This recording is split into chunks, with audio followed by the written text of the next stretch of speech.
Olá, amigos youtubers, sejam todos muito bem-vindos ao Canário ECD Reconstrução.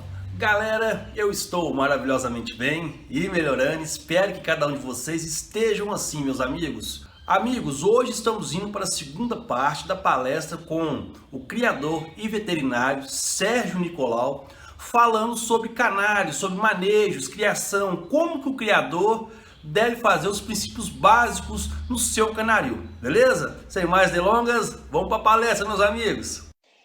Mel, alho, própolis, etc. Bem, na minha opinião,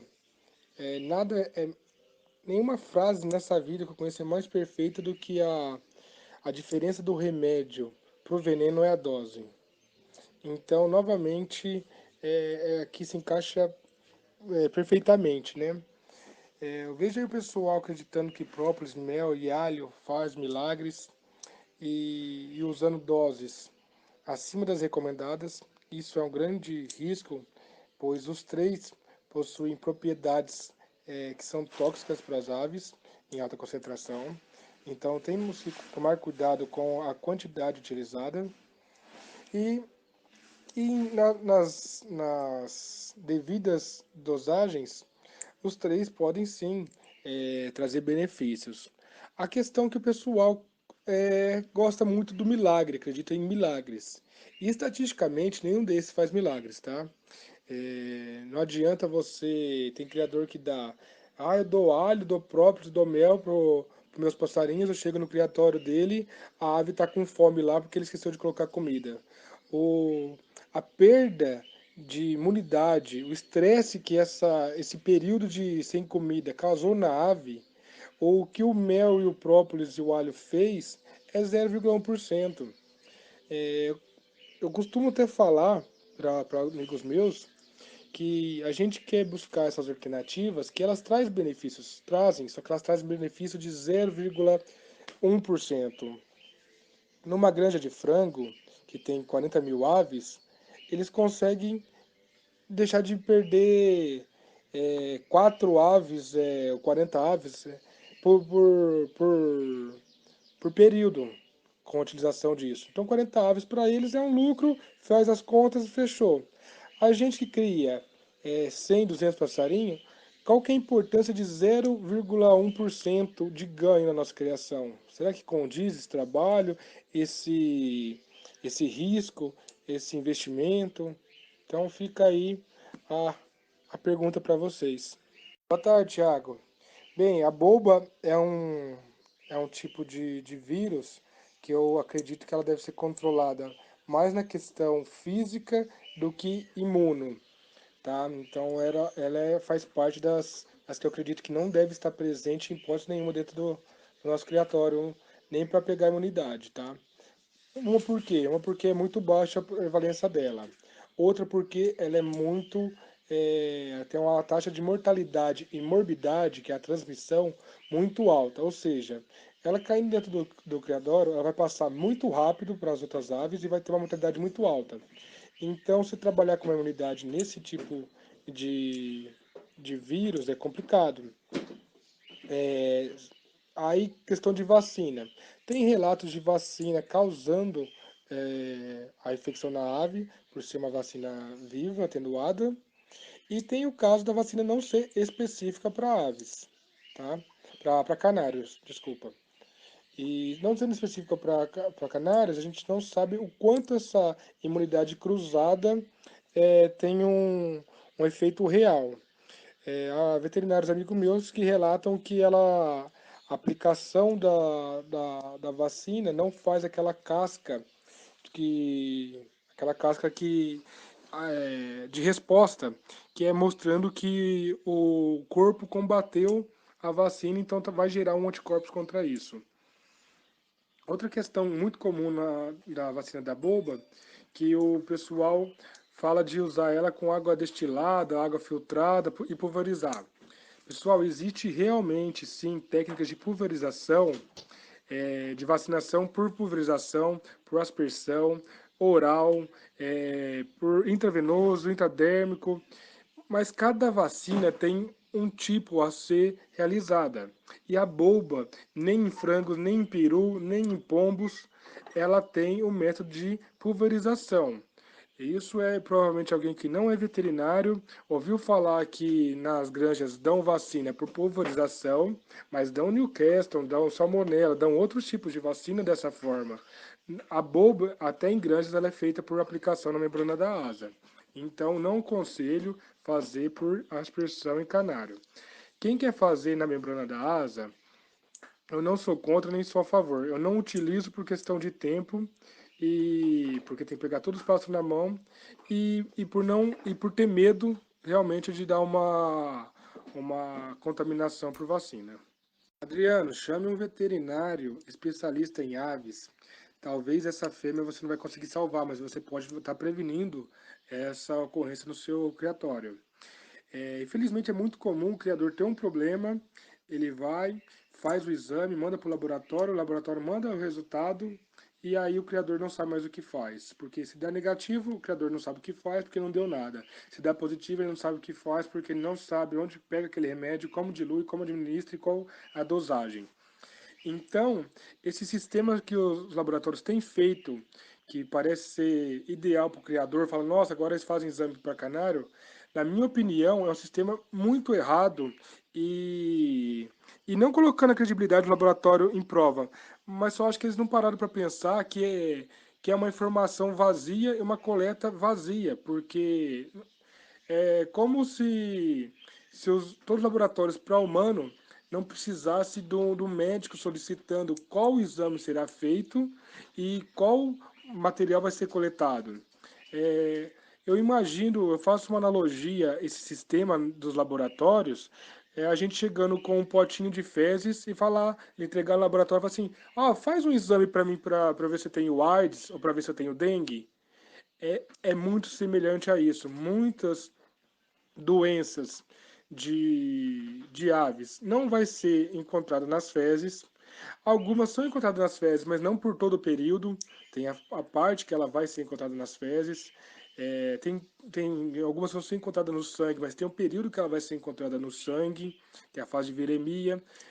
Não é assim, chegar com material e vai fazer um boom, pronto, já testei 200 doenças, meu passarinho não tem nada, o bicho está morrendo na gaiola. É porque o, o patógeno dele não está nesse material coletado. Então é uma forma dos laboratórios é, tentar ajudar o criador, só que na minha opinião está mais atrapalhando do que ajudando, tá?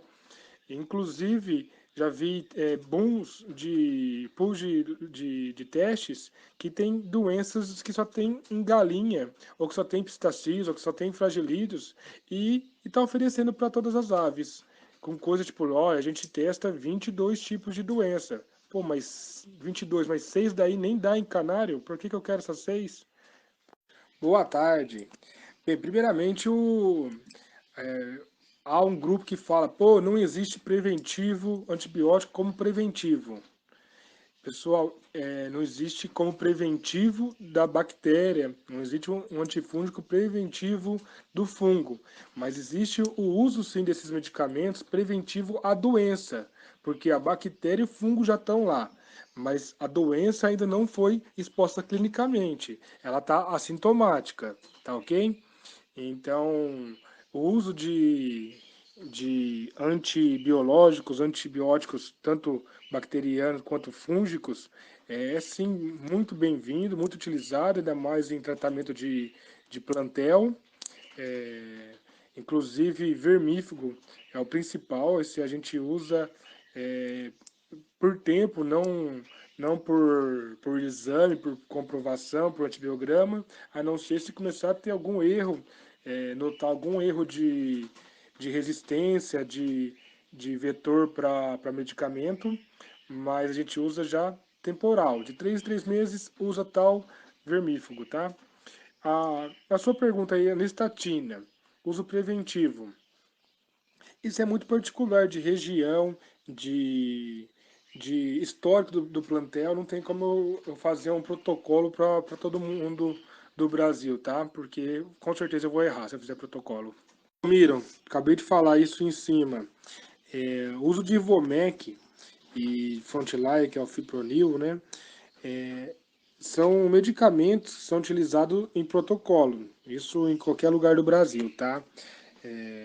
Aconselho o pessoal tá usando a cada 3 meses e ou de acordo com o histórico do plantel e, do, e da região, tá?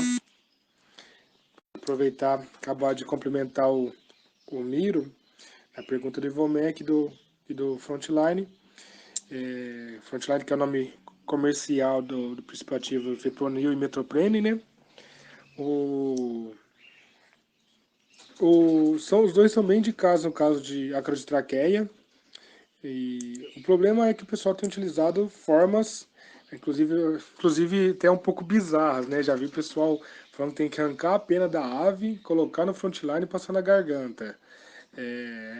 Então, isso não existe, tá, pessoal? Existem métodos de aplicação do frontline por on, existe métodos oral e métodos tanto do frontlines como da ivermectina, né, que é o comercial Ivomec. E os dois têm efeitos sobre insetos, sobre vermes e sobre ácaros, né? Então, que são aracnídeos. E devem ser utilizados porque não teria como a gente estar fazendo exames de suave de traqueia, pode dar falso negativo. Então, como o nível de resistência é baixo, a gente usa já como precaução, já em protocolo, tá? Então, o Ivomec e o Fipronil é obrigação do criador utilizá-los. Thiago, tema pinta preta. Esse é o maior trauma, medo do criador, inclusive é meu, já foi maior antes, mas não deixa de ser meu. Por quê? Porque a pinta preta, ela é uma é um sinal clínico do filhote para várias doenças, tá? Inclusive, tendo como as três principais um vírus, uma bactéria e um fungo. Então, olha o quanto esse sinal clínico que causa alta mortalidade em filhotes já começa complicando no começo, porque não são três bactérias que o mesmo antibiótico mata. Um é um vírus, que é o circovírus, específico de canários, tá? Diferente do de biquipena, que causa doença de biquipenas e pistacídeos. E outro é o micoplasma, que é uma bactéria muito pequena, de intracelular obrigatória, né, que a gente chama de Rickettsia. E o outro, que é o fungo, que é a megabactéria. Chama megabactéria, mas é um fungo porque no começo achavam que era uma bactéria muito grande e depois descobriram que era um fungo muito pequeno. Então chama megabactéria, tá? E a presença de um, de outro ou dos três traz essa pinta preta. O principal volta no tema que eu falei, é controlar a imunidade. Por que tem canários no mesmo plantel, na mesma gaiola, no mesmo ninho que tem a pinta preta, você utiliza o tratamento e salva alguns, outros não, você não utiliza nada e a pinta preta some, isso é questão de imunidade, tá? Aquele filhote ali teve uma condição imune de responder a esse patógeno. Tem sim como a gente diminuir a carga desses patógenos, mas novamente eu precisaria estar acompanhando o plantel de perto, histórico, quantidade de caso e conhecendo, porque muitas vezes o criador, como eu disse acima, o criador quer o milagre, utiliza medicamento, os medicamentos certos, mas não faz o básico. Tá usando o medicamento certo, mas o canário tá passando fome, o canário tá brigando, o canário tá na sujeira, isso não vai aumentar a imunidade dele nunca e os medicamentos que baixariam níveis de vírus e desse micoplasma, que uma vez instalado na ave, nunca mais é eliminado, tá, pessoal, esse micoplasma. Então a gente faz tratamentos para baixar o nível de micoplasma, que isso talvez seja novidade para muitos, porque o cara utiliza o tratamento, começo da choca, opa, foi beleza. Aí de repente voltou no mesmo casal, morreu tudo. Aí utiliza, oh, foi beleza. Aí chega dezembro, morre tudo. Então isso está muito correlacionado com a volta da riqueza do micoplasma junto com a queda de imunidade da ave.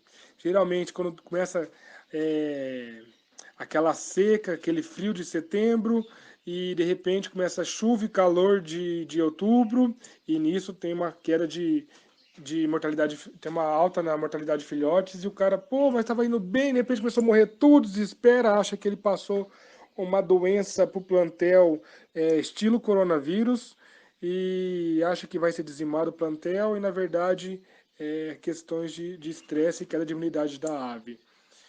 Falo isso e baseio sempre, quando eu falo isso, que a gente, quando tem uma mudança de temperatura, uma mudança de alimentação, a gente já tem uma dor de garganta, um espirro, coriza, ou na mudança de alimentação a gente já tem diarreia, já tem uma alteração na flora intestinal bem notável.